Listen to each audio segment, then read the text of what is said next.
So you're saying that everybody has, to some extent, abandonment issues. Yes, it's universal because all of us were born. We all experience both birth trauma and the amygdala, the part of the emotional brain that records fear and aversion. That part of the brain was intact when we were born. So it has recorded the sensation of being in this comfortable place of the wound and then all of a sudden being detached. So the fear of being sort of separated from the source of comfort, source of security, that fear is in every human being. And it's, of course, not conscious in everyone, but it's there. And, we can feel it at the oddest times, even if we're not the types to think of ourselves as being wounded by abandonment.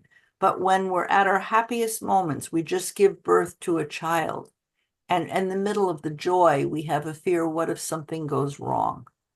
Or we've just, met the love of our lives and we're about to get together that evening to see each other again. But what if on the way to meeting us, some other person who's more attractive and more eligible comes along and suddenly the person is distracted?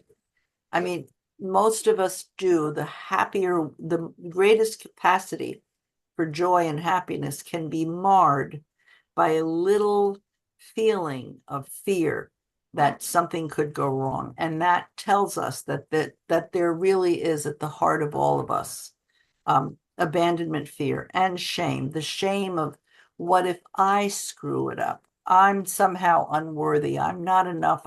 There's something in me that will ruin things.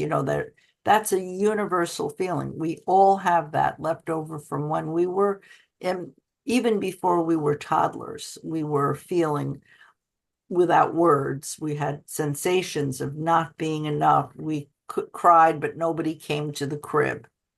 We were all set to play patty cake and nobody came to play patty cake with us. It's wordless feelings of I'm not enough. So we all have these feelings and they're stored in the amygdala and they can be very easily triggered.